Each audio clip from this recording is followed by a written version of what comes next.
Salam Media Sriwijaya. Mengenal hari lahir almarhumah Hajah Percalian Puri Hermanderu yang jatuh pada hari ini, Jumat tanggal 24 Juni tahun 2022, sebanyak 1.000 paket sembako yang terdiri dari beras dan minyak goreng akan dibagikan kepada warga di Desa Tanjung Bulan Kecamatan Pulau Beringin Kabupaten Oku Selatan. Indahnya berbagi kasih mengenal hari lahir Perca akan dibagikan sehabis sholat Jumat kepada warga di 13 desa dari 3 kecamatan yang ada di Oku Selatan. Demikian dilaporkan salah seorang panitia, Insinyur Deliar Marzuki di lokasi tempat acara. Pembagian dipusatkan di Oku Selatan. Hari ini adalah hari kelahiran almarhumah Hajah Percalian Puri Hermanderu.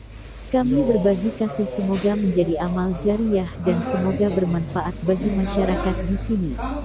Bismillah, ujar Delia.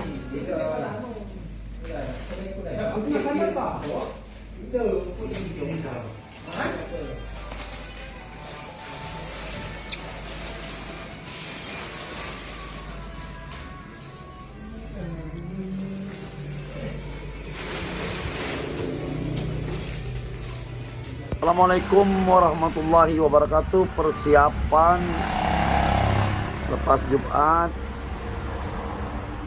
indahnya berbagi kasih mengenang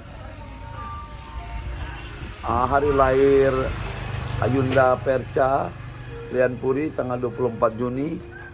Kami melaporkan dari Oku Selatan, Desa Tanjung Bulan, Kecamatan Pulau Beringin.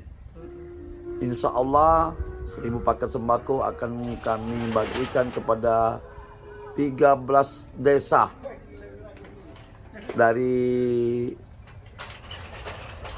3 kecamatan yang berada di Oku Selatan. Melaporkan dari Oku Selatan, Desa Tanjung Bulan, Kecamatan Pulau Beringin dengan ketinggian 6 kali batang limau. Terima kasih.